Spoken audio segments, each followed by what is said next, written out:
नमस्कार, आप देख रहे हैं पब्लिक वार्ता 24 न्यूज। आइए देखते हैं आगे की खबर।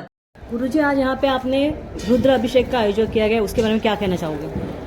ये जो है शिव आराधना संसार में सबसे सरल और सबसे जल्दी फल देने वाली साधना कही जाती है। भगवान शिव का एक नाम आशुतोष है। आशु माने जल्दी, तोष माने प्रसन्न होना, और अवडर दानी उनका एक दूसरा नाम है, जिसका मतलब है कि देते समय हानि लाभ का विचार न करने वाले। तो ऐसे देवता को पा करके कौन उनका लाभ नहीं लेना चाहे। तो लोग शिवाराधना में तत्पर रहते हैं। ऐसे में ये बताया गया है कि अगर हम पूरे वर्ष शिवाराधना नहीं कर सकते तो कम से कम सावन का जो महीना है, अगर इस सावन के महीने में हम शिवाराधना कर लेते हैं तो पूरे वर्ष का लाभ हमको मिलता है।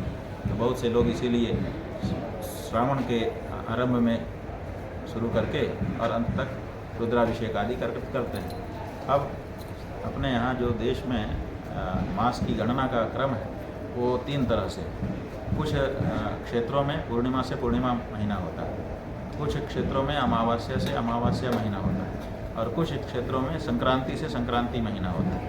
तो यहाँ पर महाराष्ट्र में अमावस से अमावस महीना होता है, इसलिए अभी यहाँ सावन शुरू नहीं हुआ है। लेकिन जिन क्षेत्रों में पूर्णिमा से पूर्णिमा महीना होता है वहाँ पर सावन शुरू हो चुका है, और इसीलिए यहाँ पर आज से रुद्राभिषेक आरंभ किया गया है। यहाँ भगवान चंद्रमौलीश्वर की आराधना हो रही है, जो 2,500 साल से हमारे पीठ में हो रही है, और उन्हीं के सानिध्य में बैठ करके भगवान शिव का अभिषेक 108 लोग एक साथ करते हैं। तो एक वातावरण बनता है, और वातावरण जब बन जाता है तो उसका अनुभव ही अलग होता है। महाराष्ट्र में गाय माता को राज्य स्तर पर दर्जा दिया गया है। राष्ट्र माता कभी तक मतलब उसके बारे में जानकारी दें। ऐसा है कि गावो विश्वस्य माता रहा, हमारा वेद शास्त्र कहता है कि गाय विश्व माता है। अब उस विश्व माता को हम विश्व माता तो बाद में कहें, पहले तो अपनी माता कहें, अपने ज़िले की माता कहें, अपने प्रदेश की माता कहें, अपने देश की माता कहें, तब ना विश्व का नंबर आएगा। तो अब हालत ये है कि हम में से ही बहुत से लोग अभी माता कहने में संकोच का अनुभव कर रहे हैं। तो हम लोगों ने ये एक अभियान छेड़ा कि माँ को कम से कम माँ कहा जाए। बाकी हम उसके लिए कुछ कर सकें चाहे ना कर सकें, पहले माँ कहना शुरू करें। जब माँ कहेंगे तो फिर माँ की भावना भी आएगी, तो फिर करना भी शुरू हो जाएगा। जब तक उसको पशु कह रहे हैं तब तक पशु जैसा व्यवहार, और जब माँ कहेंगे तो माँ जैसा व्यवहार आज नहीं तो कल स्थापित हो ही जाएगा। तो ऐसी परिस्थिति में राष्ट्र माता के रूप में उनको बुलाया जाए, ऐसा हम लोग चाह रहे हैं। लेकिन केंद्र की सरकार अभी इसके लिए तैयार नहीं हुई।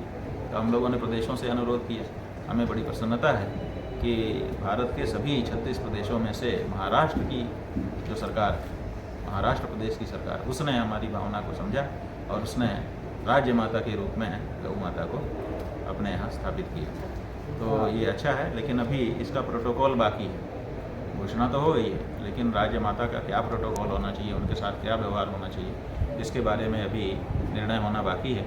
तो हम सोचते हैं कि महाराष्ट्र की सरकार से अनुरोध किया जाएगा कि एक प्रोटोकॉल भी राज्य माता के लिए बना। आप हिंदू को आगे बढ़ाने का प्रयास कर रहे हैं, वहीं महाराष्ट्र में भाषा विवाद चल रहा है, उसके लिए क्या है? देखिए, हिंदू जो है आगे बढ़ना ही चाहिए, क्योंकि हिंदू ही एक ऐसा है जो हिंसा से दूर रहता है। और इस समय पूरे विश्व की जो समस्या है वो एक ही है कि एक दूसरे का खून के प्यासे हैं लोग। कोई किसी को देखना नहीं चाहता है, सब एक दूसरे को दबाने में लगे हुए हैं। परमाणु बम बना करके बैठे हुए हैं, दूसरे अस्त्र शस्त्र बना करके बैठे हुए हैं और डरा रहे हैं। तो हिंसा से दूर रहने की जो बात, वो हिंसा का हिम और दूर का दू, पहला अक्षर ले करके तब तो हिंदू शब्द बना है। तो हिंदू जो है वो हिंसा से दूर रहता है, हिंसा से दूर रहने की प्रेरणा देता है।